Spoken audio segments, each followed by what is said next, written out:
And then I got a stat for you. Mm-hmm. If a woman offers to pay for everything, chances are she isn't into the date. Yeah, I reckon that's true. Really? Yeah, because you don't want to owe someone like something. Oh. You let someone pay. Like if a guy offers to pay, you let them pay because you're like, yeah, because I'm going to give you a blowjob later.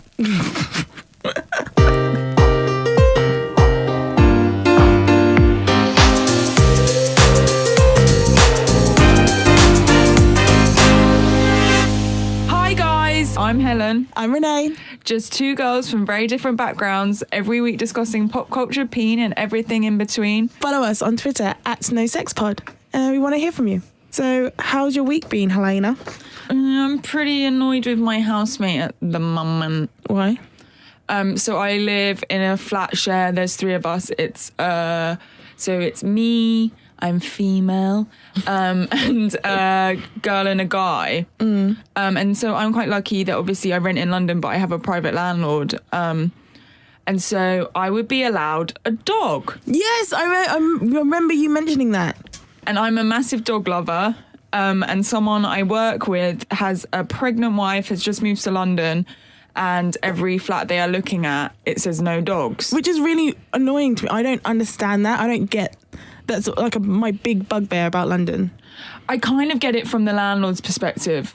But I mean, it varies dog to dog, doesn't it? I mean, my parents have a Cocker Spaniel and she has wrecked their house. Oh, really? Yeah.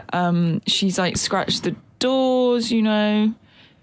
Like if they wanted to sell, I think they would lose money. Really? I think buyers would be like, you got to knock a couple grand off because we're going to have to paint all the skirting and the backs of the doors. See, I was seeing it as more like, because we've always had dogs in our family, and the houses have been, my mum is like a clean, like her friends call her flat a show home because it's like pristine, and it's always been like that whether we have dogs or not. So I've always just never understood why landlords don't allow people to have pets. But oh yeah, no, my mum is my parents' house is clean. Your family are dirty. No, my parents' house is clean, but it's that I think it's when they go out that the dog scratches at the door. I see. Yeah, my mum like hoovers every day because there's lots of black hair everywhere. Oh God, I hope you don't think I thought your family was dirty. Yeah, no, I can tell that you did. I'm sorry. You're not being invited around for Christmas now. I'm sorry. You're not coming around on Boxing Day. I hate to break it to you. I'm sorry, Mama and Papa Hayward. So what's going on with your housemate? You're going to get a dog? Yeah, so I love dogs. Both my flatmates I know love dogs. The male flatmate I know grew up with dogs as well. And I'm lucky that I work in an industry. I work in media. Oh, is that hideous to say that? It is like a media wankery term, but at the end of the day, there is a certain level of wankerism that comes with working in the media, and seeing as we both do, we're just gonna have to embrace that. Yeah, and so a lot of dogs come into our office. So again, I'm lucky that I could have a dog and bring it into the office. Obviously, it'd have to be well behaved. So anyway, I got my little hopes up that I was gonna have this dog called Alfie. It was a Papillon. Because I've kind of been... Also, I like the idea of a dog for security. I live in a basement flat. I'm sorry, what sort of security is a Papillon going to bring you? It's hardly it's not really a deterrent is what I'm saying. And also there's been loads of... So I'm in a basement flat, so I've got a garden. There have I, every one night a week, have to listen to foxes having sex. Do you think a dog will stop that? I think that they're coming really near the house now. Obviously, the garden's like... Is a dog contraception for foxes? Have you had to listen to foxes having sex? I think I've heard it once. It sounds like someone's dying. Oh. It sounds like someone's getting murdered. It's just not one of your neighbours. One of your flatmates going at it. Well, actually, the other night, I could hear the foxes having sex, and my female housemate has just got a new boyfriend. So they went upstairs quite early and then didn't re-emerge till the morning. Get it, girl. How it is, guys. So my room's by the garden, so I can hear the foxes having sex in the garden. And then my housemate's getting some as well, and I'm just like... In the middle? The in-between. The barren one in the centre. Yeah. They're lonely. But so, yeah, I was going to get this little dog, and I was like, obviously, I've got to ask my housemate's permission, but we're all out a lot, so I text them saying, hi, guys, I'm thinking about getting a dog. Let me know what your thoughts would be. And then the girl just got back to me saying, I'm kind of indifferent to it, to be honest. thanks for the support. As long as there's not too much mess, like, you know, get one if you want one. And then the guy didn't reply because he can be a bit like that anyway. And then in that time, and because he grew up with dogs and maybe it was wrong with me, I kind of assumed he's not replied. He's cool with it. So in that time, I arranged to take the dog for one night, overnight, and to kind of see how we got on and how it was in my flat. And then, so the night before I'm supposed to take the dog, just for kind of like I don't want to say test run because I know that a dog isn't just for Christmas. My flatmate comes home. So I said like, oh yeah, you never replied to my messages. I'm having the dog, like the dog is coming over tomorrow night. And he said, yeah, no, I don't think having a dog works in a shared house. I think it would breed resentment. And don't get me wrong, he's totally entitled to have this opinion, but it's wrong. I was really angry because I'd asked him a week ago and he hadn't said anything. And I kind of got my hopes up in the meantime. So obviously, you know, a bit back with, there's plenty of stuff that people do that causes resentment in a house share. And then I realised that was a bit nasty. So then I went, yeah, no, you know, I've got to check it's okay with you guys. So yeah, basically, the reason I'm having my little moan is I think he's, you know, I do have to check with my housemates and they're totally allowed to say, no, we don't want a dog in the flat. What annoys me is that he didn't reply to me straight away and a week passed where I kind of got my hopes up. And I just don't think it's very nice housemate etiquette. Yeah, if I was you, you're a much bigger person than me because I would have been petty as shit and been like, oh, sorry, you didn't reply. So he's coming for the weekend. Oh, because dogs are one of those things that people will say no, but once they're around the dog and they're playing with the dog and the dog loves them and they're cuddling it, then they grow to love them quite quickly. So I would have just been like a right bitch about it and be like, pun, and just been like, oh, sorry, the dog's coming. Because I think that's really out of order. Like, you asked him, he didn't respond, and then now you've got to change your plans and now you're dogless. Look at you, you can't see her face, but she's so upset. That really pissed me off. And it happened a couple of days ago, but I'm still a little bit irritated by it. But I guess I've got to get over it, you know. Living with people teaches you patience. Well, not me, because I think my flatmates are amazing. Like, that's lovely to I know, hear. I'm actually like super blessed. So happy for you. Well, you should be jealous. Like, I have 2 girls also in a 3 bed and they are absolutely amazing. Their flat is always tidy and they're always like considerate and just lovely girls. And it's a really girly flat. Like, we hang out, we watch Dr. Foster together. Oh, nice. And analyze things and just, you know, just real like quintessential girl shit where we just sit there and talk about relationships and boys and all sort the sorts world of, out. like, yeah, put the world to rights. Is there like a lot of wine drinking involved? You know what? Not really. Oh. Well, the other day I really wanted to get drunk, so I was like, girls, does anybody want to drink with me? And one of the girls was like, I'll drink with you. Oh, so that's nice. We just got wasted in the flat dancing around to Spice Girls. Like, it was insane. But I'm really grateful to have them. I love them. Shout out to you girls. I've lived in a setup like that before with 2 female friends, close friends, and it was lovely. But you know, I've kind of actually now chosen to live with people who aren't my close friends. Yeah. Because I could find it a bit, oh, are you in tonight? And I know that comes from a place of love, but I think I'm a bit of a lone wolf. I'm a one-man wolf pack. Like, what do you mean? Like, text. So I've chosen to live with people I don't really know, but obviously if I see them, we have a nice, you know, we might have a cup of tea. We probably wouldn't have wine, but I maybe need to get the wine going. But, you know, I can go a couple of days without seeing either of my housemates because I'm the one that leaves in between in the mornings and we're all pretty up and out. I have a lot of friends. I'm out a lot. So actually, if I'm in my flat, I kind of don't want... You know, sometimes when you live with friends, and obviously it depends on the friends, and I've had maybe bad experiences, they can kind of like, they can be a bit needy and rely on you. And it's quite nice in my setup that we all get on, but it's like, it's not like, oh, are you in tonight? Oh... Why are you so obsessed with me? I love it. Yeah, in the words of the great GC. I'm one of my friends. I kind of see where you're coming from, but I prefer to live with friends just because you're like really harsh and like honest with each other. So one of the girls is like one of my best friends, and then then one of the other girls we met through Spare Room, and she is just like, it feels like she's been in my life forever. Oh. It's so good. But what's cool about our little dynamic is that two of us are single, and one of the girls is in a long-term, like, serious relationship. So I'm a terrible singleton, as you're fully aware, which is why we're on a podcast, No Sex in the City. And the other girl, she's great at dating. She's an amazing dater. And then like the third girl, the long-term relationship. We keep wanting not to say people's names. Yeah, I'm trying so sorry if you can't follow. We don't want to libel anyone.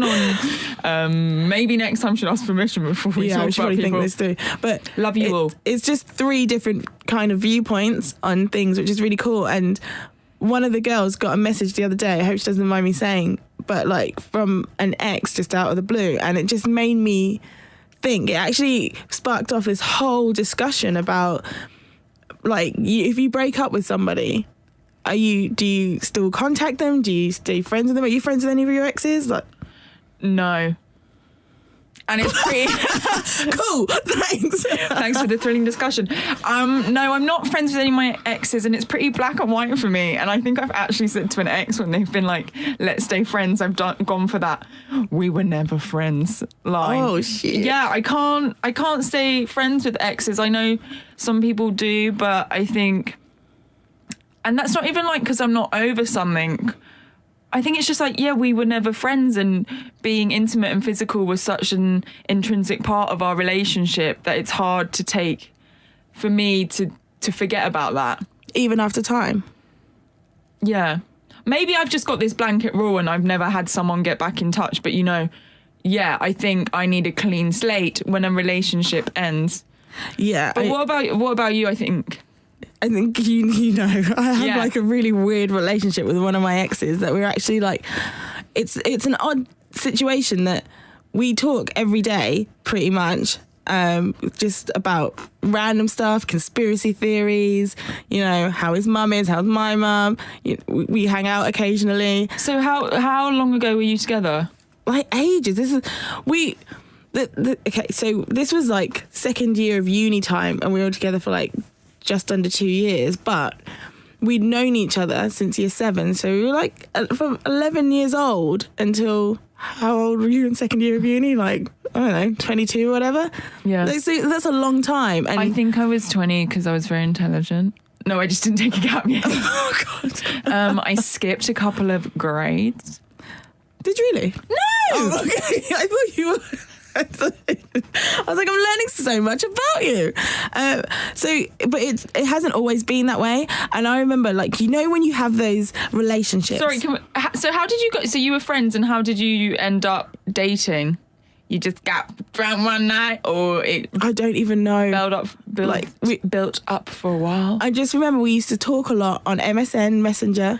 Oh, the good days. Yeah. Throwback. And I remember just getting bullied on MSN Messenger. Oh, why? I don't know. I had a very big nose when I was younger. Oh, Helen, you're blossomed, darling, now. Yeah, he was really, weirdly, him and my family members were like the only people I actually spoke to on MSN Messenger, which is weird, coming to think about it. God, that's sad. But yeah, we used to talk all the time, like, and we just ended up getting together, and it was strange. And I just remember like having such a crush on him at school, and I was in high school, and he was like the popular guy, and I was just there. I wasn't like popular or not. I was an in-betweener. I was like in between, like, you know, I was just there. You say in-betweeners like you were a cast member on that show. I was also in the show In-Betweeners. Were you? No, of course I bloody wasn't. Yeah, so we ended up getting together. It didn't work out too well, but well, you dated for 2 years. That's like a proper, you know, that would suggest that stuff did work out well for a while. Yeah, until it didn't. And things end, and you know when you have those relationships where you think you know what love is until you have that relationship and you're like, oh no, this is love. And it changes everything. And then from then on, all your relationships are compared to that one. It was that. So he dumped me, funnily enough. Did you see it coming? Yeah. And it was She had it coming. Both lovers of musicals. That's from Chicago. Sorry, you're opening up and that was really rude. So he dumped your ass. He dumped me and he broke me. He didn't like break my heart, but he broke me into pieces. And I think everyone has that relationship at some point in their lives. But when he finished it, he spoke maybe a couple of days after, but then that was it. I didn't hear from him again, and that killed me. Like nothing. Did you try and get in contact then? Yeah. And he just gave you the silent treatment? No, it wasn't silent treatment. It was just more like he was polite about it, and I knew that there wasn't a conversation, you know? And I was just sort of like, why would you do that to somebody? You've been a part of somebody's life for so long to be able to just flip a switch and just cut off. Yeah. But looking back, I'm so grateful that he did, because there is nothing worse than having somebody that you genuinely care about just keep popping up every now and again. Yeah, it makes it harder to get over. Yeah, and I think that's one of the reasons that I was able to be friends with him again, because... Yeah, so how did you guys end up being friends again? He's an artist, and I really wanted, when I moved into my new flat, I really wanted a painting, and I asked him to to do a painting for me. Paint me like one of your French girls. And he did. Did he? No, of course he fucking didn't.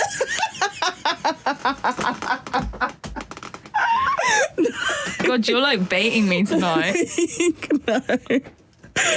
Yeah, and then we just started chatting. No, and sorry, it's cool. we're going to rewind. What? You wanted a painting, so you got in contact with him. Yeah. So then, like, we just started talking, and then it's just kind of, what's weird is the relationship has gone full circle. So we started off as mates, just chatting, nothing physical, became like boyfriend and girlfriend, and then we've gone back to mates again. So how long after you broke up did you guys get back in contact? About 5 or 6 years. And your feelings are totally gone? Gonna find out if he listens now. Yeah, I don't think I could ever do that again. It's like a self-preservation thing. And I think that even if it's just, I'm sure other people have been in this situation with relationships, that it doesn't matter how much you care about that person and how much you'd like to fantasize. When we broke up, I thought, it's fine, we'll have a break and he'll do his thing, I'll do mine, and we'll get back together in the end and it'll be so romantic, it'll be great. But yeah, no, when somebody hurts you like that, I don't think it's possible. But then how is it possible to be friends with them again? Because it's at a distance, isn't it? Yeah. You're not expecting anything from that person, really. So I think it is possible to be friends with an ex, but in certain circumstances. Yeah, I mean, I couldn't be for a plethora of reasons. Like, you hurt me, I'm upset, maybe I still like you a little bit. Yeah. But also, I think sometimes you can think you're completely over something, and then someone does something, you know, probably behaves in a nice way that makes you remember the good times of the relationship. And you're like, oh my God, I love you, let's get married. I've never dated someone who was a friend first for that long. We always just get straight down to it. So... yeah, I mean, it's interesting. So when you break up with somebody, do you just cut them off then? You're just like, that's it. Done. Blocked on everything. Get out of my life. You never existed. No, because I think that's quite brutal. I mean, it really depends, you know, how you're feeling about the breakup, doesn't it? Whether it was mutual or you saw it coming or you're still upset about it. I don't stay friends with them. There was one breakup that I think they actually deleted me on Facebook. I can see how that would be like a self-preservation like tool.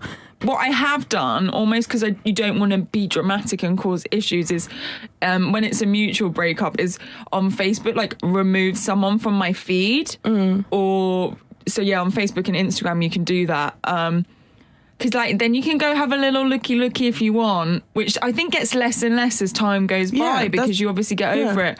But we check our phones every day, and so you can be having a really good day and then you check your phone and he's out with his friends, or there's a picture of him with a girl, maybe it's a female friend, and it just knocks you a bit. And so I just remove that possibility. But I've never been in such a state that well, not a state, that's a nasty word. I've never felt the need to like completely block all communication, like make it not possible. I guess to me there's a difference between stopping communication and like blocking people and deleting them out of your life, which I've never done. Yeah, I do think that that's quite a hurtful thing to do, but kind of see it from a self-preservation perspective. That social media, I saw a quote probably on Instagram, is that you're comparing your behind the scenes to someone else's highlight reel. Yeah, that's so true. It's so accurate, and but I think that goes for the whole of the internet. But I just think in generally outside of relationships that people need to be mindful how they consume it. And everyone does that thing that when you break up with someone that you creep on them, and you creep. Yeah. And the stalking I did on that ex that broke my heart. What I find really helpful, because like we said before, we've both declared that we've dated some real mingers, is that guys don't post that much on Facebook. Like, they don't tend to post themselves. It's like they get tagged in pictures where they look fucking ugly, and you're like, I'm okay without you, hon. I did read a statistic that said that the more couples post online, the unhappier they are in their actual relationship. That's interesting. Because if you think about it, if you're just doing stuff to look like you're happy, then how actually happy are you? Yeah, and like you could be posting a picture and then you have an argument 10 minutes later. Yeah. Not that it's necessarily bad to have arguments. Do you think it's good to have arguments? I don't think it's good, but I think it's a natural thing of any relationship, romantic or a friendship, to argue. Not too much, but I mean, even with friends, there's kind of like this joke of like the first argument you have. Really? And I think it's good to be, obviously don't argue for the sake of it, but I think it's good to be honest when someone's upset you or when you're frustrated, rather than letting issues boil over. Maybe we've got different ideas of what constitutes an argument. I would say expressing that someone's upset you, or saying you have an issue with X, Y, or Z isn't an argument. But I see an argument as, are you serious? Like shouting at each other, raised voices, tempers. And I've never had an argument with anybody, because any of my partners... We can have one right now if you want. Oh, no. I've argued with people, don't get me wrong. I've never argued with any boys. I've always thought that if I'm in a relationship with somebody and I get to the point where I want to be shouting at them and screaming at them, then that's not okay. I don't want to be doing that to someone that I'm supposed to love. Yeah, I guess maybe when I say argument, I'm not, obviously I have shouted and screamed in relationships, but I even constitute an argument as just like... a disagreement. I guess I constitute an argument as raised voices and the tone, because that means that someone's pissed off with you. Yeah, but I think you can understand that someone's pissed off at you without having to have them shout at you. And that's why I've but you do need to use tone. Tone is very important. You can say the same thing. A thing I do with my mum is I say darling at the end of stuff, and I say stuff in a very calm voice. Oh my God, your face is brilliant right now. If somebody said something to me in a calm voice with darling at the end, I would punch them in the face. Well, it works for my mum. I can be quite direct with her, and obviously she's my mum, so I respect my elders, but I've learnt this trick with her, that if I say something quite calmly... So the thing I have with my parents is they've got a bit older and I think they should go out more. And I used to nag my mum to go out more, and she'd enjoy it once she got out of the house. And now I'm like, well, darling, I just think that if you went on holiday, you'd get more out of life, type thing. And do you think that... But to her, that's offensive, because I'm her daughter and I'm telling her what to do. It does come across slightly patronising, but that's... But she's booked a holiday. And it gets it done. But do you think that tactic would work in a relationship? Because I think if you said to a boy... Well, darling, if you just hung out with me instead of watching the football, you might get a blowjob. You'd sound a bit like Audrey Hepburn. Yeah, and then they'd be like, fuck Maybe off. not the darling tactic. That's exclusive from my mum. Love your mum. Don't listen to this podcast. But I think you can, and especially at work, I think you can be quite direct, but the tone you deliver it in makes the whole difference to how this conversation definitely. and scenario unfolds. So I guess... in a relationship, sometimes it's good to keep calm, but also sometimes it's good to raise your voice, to express that you are angry and get your point across and let someone know they've upset you. I think both are kind of tools in communication. Yeah. Thank you for joining me for this TED Talk. You're such an idiot. I do think anger is a natural emotion, and it's normal to be angry and to want to squeeze someone's neck so their head pops off, but I think it's a sign of maturity to be able to rein that in and to manage that. So then if I've never shouted at a boyfriend, I mean, let's disclaimer, obviously you're listening to this. I'm very much single, so this might not be the right way to go about it.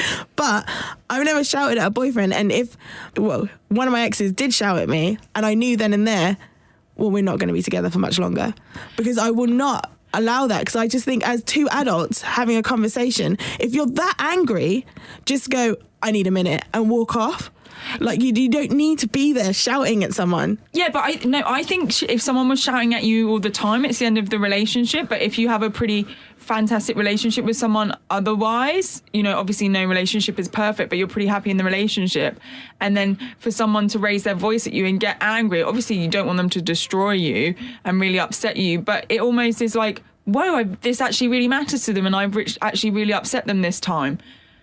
But there's a way of communicating that without... Yeah, but I think the way of communicating it isn't shouting, but it is raising your voice. And so just like, you've actually really pissed me off and upset me. We're having an argument right now, Helen, and you're pissing me off and upsetting me. Yeah, like, to me, that's not just being like, I'm actually pretty fucking pissed off about it and you've upset me. Like, that's got across, but that's not shouting. That's not like, yeah. You ain't my mother. Yes, I am.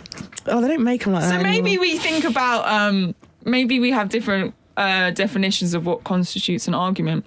Maybe you've had loads of arguments. I'm joking, you haven't, you're perfect. Oh, like me, and I just didn't realise. Like the whole time I'm like, oh no, we're great. And actually we've been arguing and I'm just being completely unaware. That's also a possibility. Maybe, yeah. But I think I'm very direct with my friends, and I'm not against being direct, but I am maybe raise voices and I'm like, oh God, that, and then tension in the air afterwards. Yeah. To me, that's an argument. Yeah. I see what you mean. See, I'm even though I am technically British on paper and my accent is very British. What a lovely voice, darling. Thank you, babes. Being born in Trinidad and raised on American Air Force bases, surrounded by Americans for the majority of like the early years, like basically until I was 7, means that I'd been brought up with like an American sort of mentality towards things. What do you think that the difference is there? How does that kind of unveil itself? So I think it was when you were saying about arguments and you don't like there to be sort of tension in the air. Like, we're very open. Trinidadians and American are like, hold on, what have you said? Why have you said that? Yeah. And it's not confrontational, because I don't like confrontation myself. But if there's an issue, I'd rather talk it out than have a stiff upper lip about it. So I'm kind of used to being able to talk through issues, but other people tend to get angry.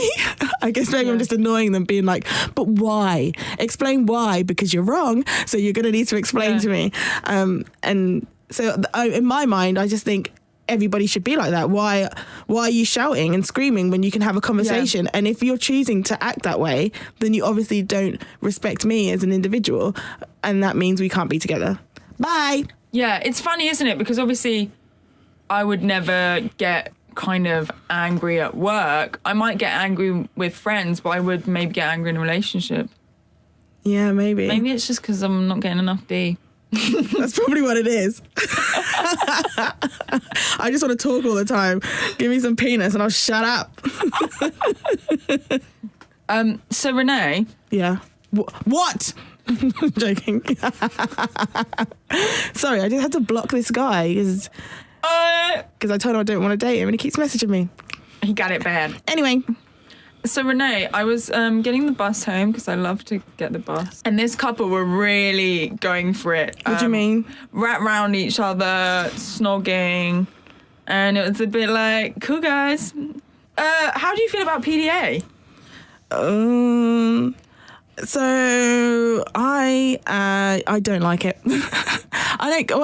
Okay, so I feel like I'm lying if I say I don't like it, but it makes me really uncomfortable, because I feel like, oh my God, everyone's looking at me. They're going to be like, oh, I'm this skanky black girl just getting off with someone on the bus. Like, I just feel like that it's, I've always been told that we have to be, as a black person, you have to work twice as hard to get just as far, and you kind of have to be on your best behaviour. So I feel like from family? From birth, from family members. Like that's, and I think that's a common mentality of most people of colour, that when you're out in a space, or like in a public space, you have to behave a certain way so as to not cause not attention, but any negative attention.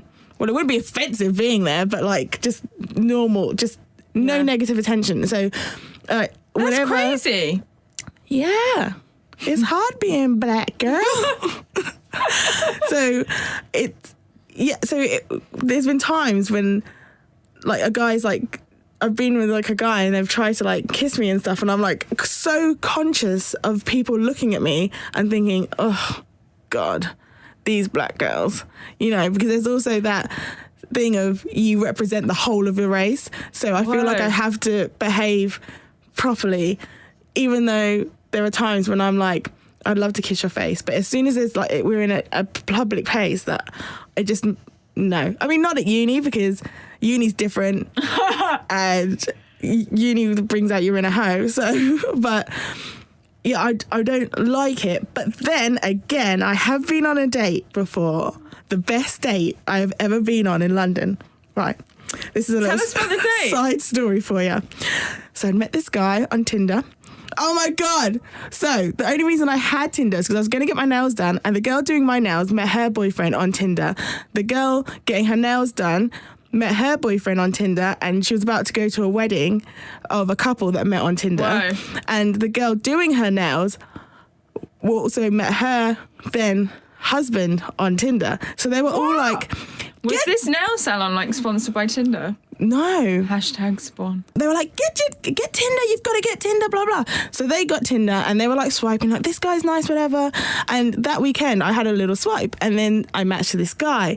And I'd recently gotten my tattoo, and he was like, he messaged me, and he was like, oh, is that the Eye of Horus tattoo? And I was like, yeah. And he was like, that's amazing. I was actually thinking about getting that too. And not many people know what it is. They recognize it. Yeah, I don't know what it is. But but he knew what it was. So I was just like, oh my God, cool. So we started chatting, and then he was like, do you want to go out go out? Do you want to go for a drink? And I was like, yeah, cool. Like that's fine. I was like, let's do this.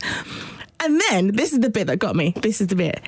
He messaged, he was like, how about we go to this really nice cocktail bar in Shoreditch? And I was just like, okay. Because normally the guys are like, where do you want to go? And then you're like, and then your mind has to go, and you're like, think of somewhere cool.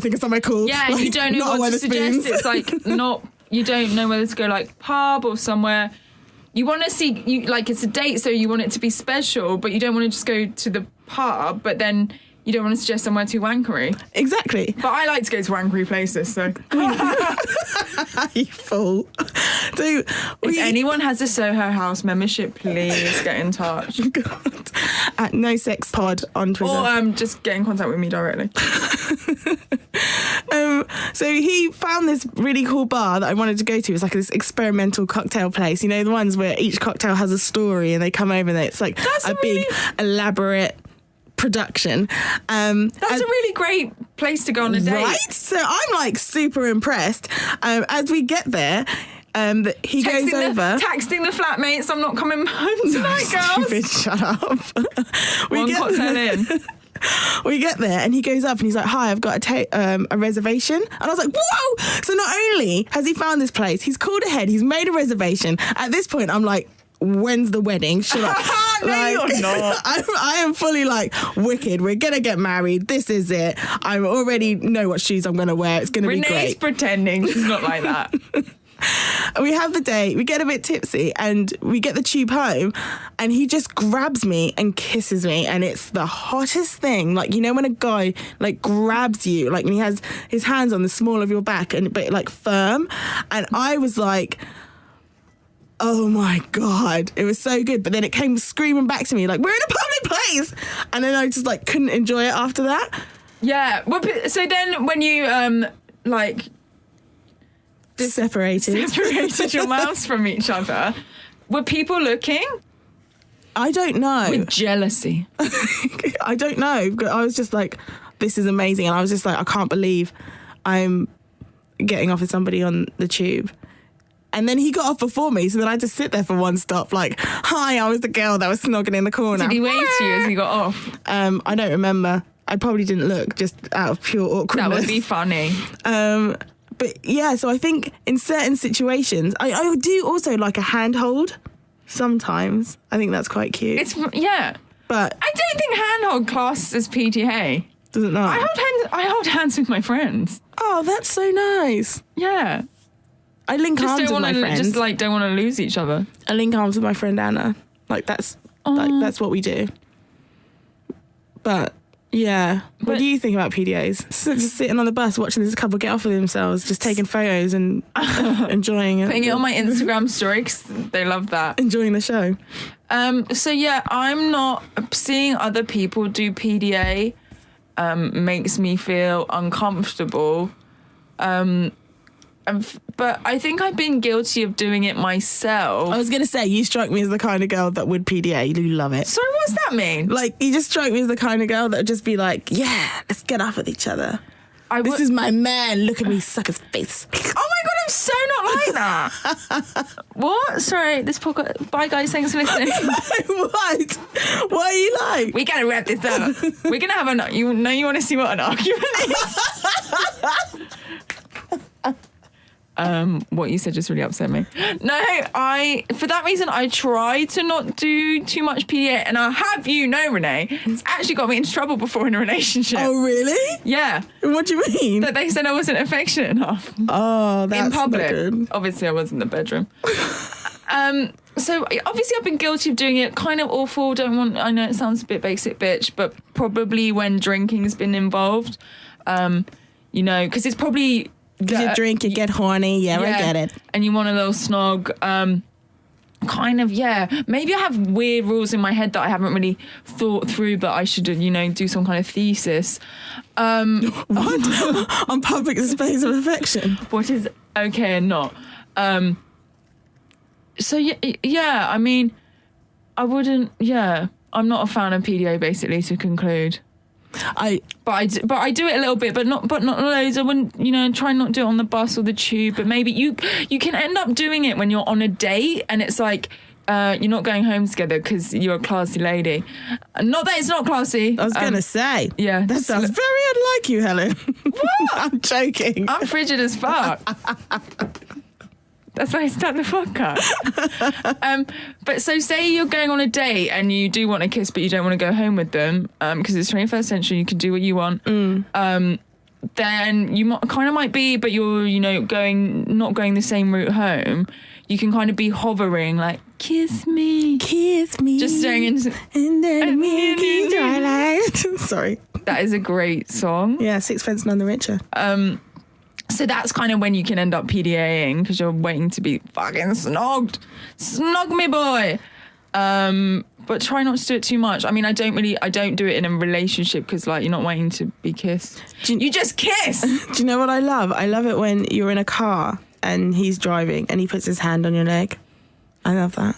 I think that's so hot and yet romantic at the same time. Really, he should be concentrating on driving. I mean, well, yeah. Both hands on the wheels, people tend to. I'm going to promote that.